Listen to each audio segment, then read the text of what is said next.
Alright, Abusia Micha na mo akwaba so nkoso emfa we mra ye be media GH so Abusia ene ye mame EwurabenaAubynn eye NDC new parliamentarian for eye Abekumanoff Abusia for Abekumanoff MP ekopie mu ewe ye parliament na ene ensemo honorable AfenyoMarkins akacha mame no enye easy yeso mame ni in no na chese mame parliament akofo ye sitting na mame ekopie mu ho ne ho and Alexander can so original ya chese nsemo ehye ne boyi na waye ni na idea pia ne nsemo kan na say Abekumanoff seat no eyomodia because for the past years no ya dia MPP na chese aten so ewo ho na omo nim na eba EC eba ne trimo otumi yakokan rerana onwa EC ya we say ya dia ye mame afri ye madam afri ye MPP MP4 ye Abekumanoff no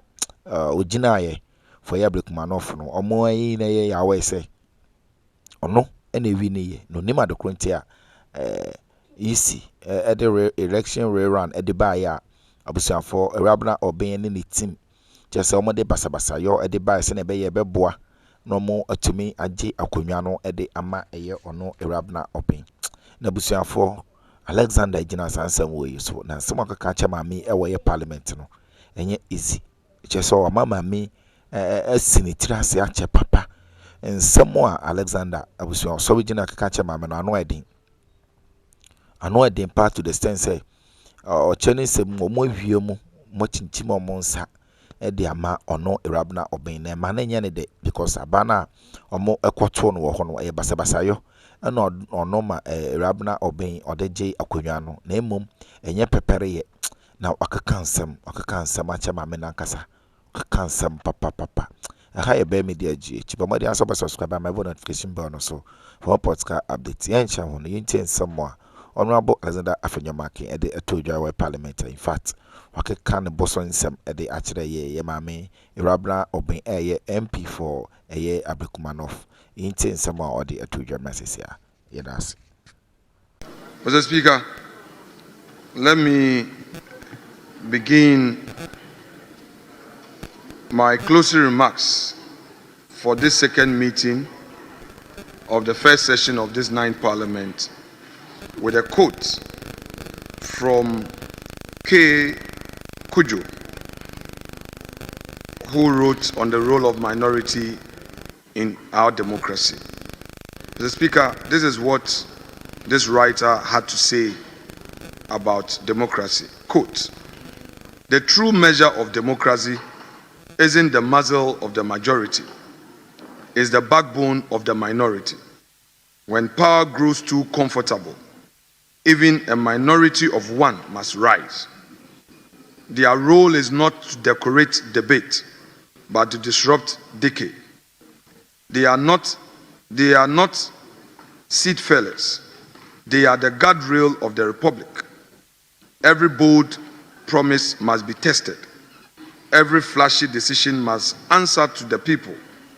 Ghana is done with hollow rhetoric. The new citizen is alert, informed, and allergic to excuses. The minority may be few, but their mandate is undiminished. Ghana still expect them to deliver." End quote. Mr. Speaker, with this, the minority in this House feels inspired to continue its work and to deliver on this mandate of the people.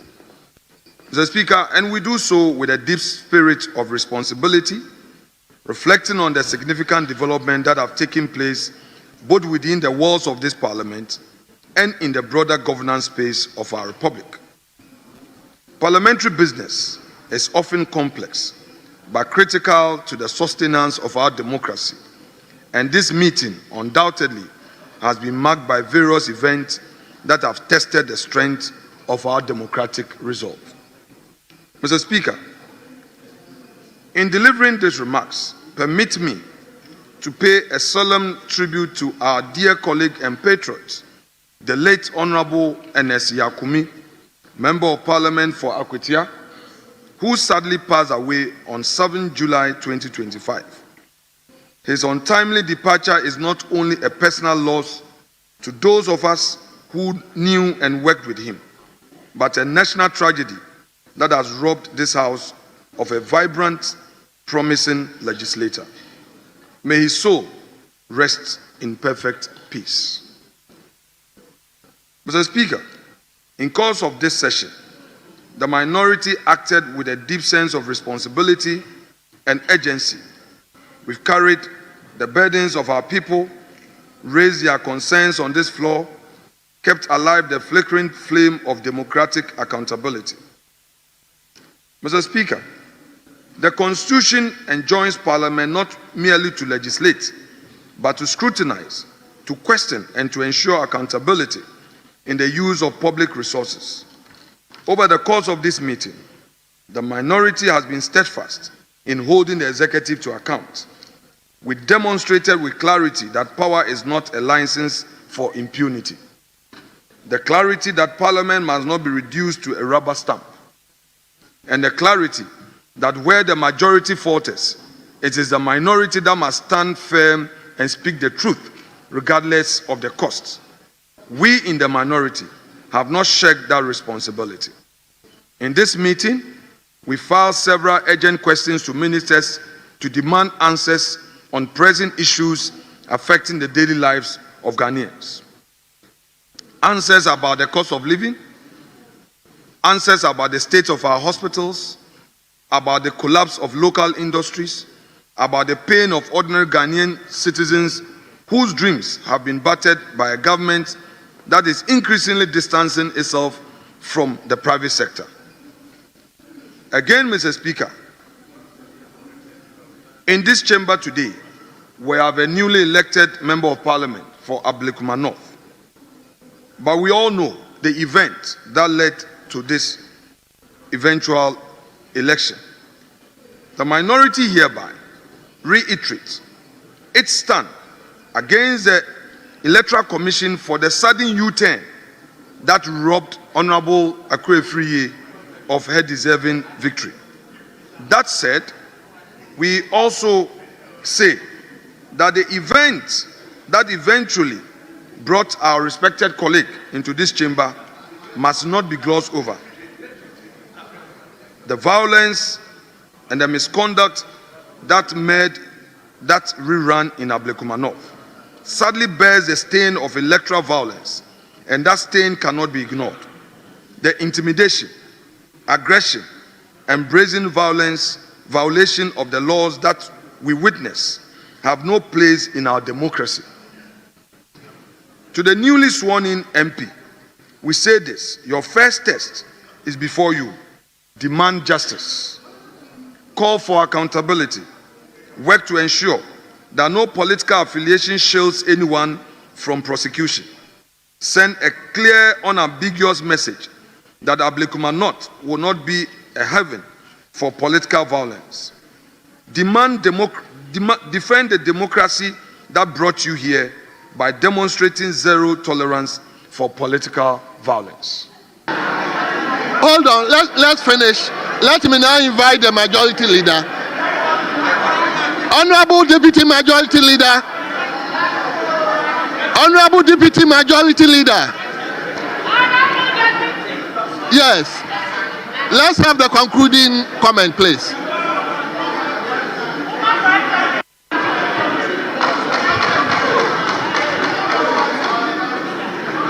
Thank you. Honorable members, let's listen to the. Thank you. Thank you, Mr. Thank you, Mr. Speaker, for the opportunity to add my voice to what has been said. Honorable members, please. Honorable members.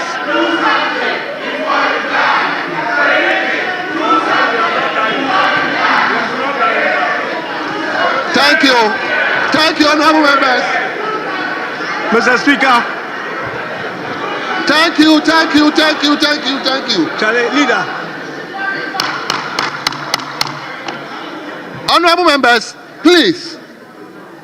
Yes, Deputy Majority Leader. Thank you very much, Mr. Speaker. Mr. Speaker, we are not dying yet. But, Mr. Speaker, I would like to add my voice to what Minority Leader has just said and what others have said in terms of our sisters who have performed excellently in the 2024 Women's African Cup of Nations that just took place in Morocco, and for bringing us back a medal, in this case a bronze. Today is a bronze, tomorrow we know it's silver, and then the day after it will be the gold. It will eventually happen. Mr. Speaker, but it tells you about if a country is serious about sports, what the country needs to do. And it's about targeted investment in the areas of sports that we want to excel. What the Queens have done, the Black Queens have done, is a clear evidence that if you do put in the targeted investment, you will get the result. And that is what has been demonstrated today. Mr. Speaker, as we are saying, this is something that we all have to celebrate as a nation. And I do agree with the Minority Leader that sports is actually one thing that brings people together. It brings communities together, it brings countries together, and it brings the world itself together. And we must do more in this area to make sure that we excel in sport. Mr. Speaker, especially when we focus on women's football, we are beginning to see the result. There are other women disciplines that we need to look at this as an example and invest our money there. Mr. Speaker, I want to thank the Minister for Sport, for the job, Sport and Recreation, for the job that he's done so far and the results that we are getting.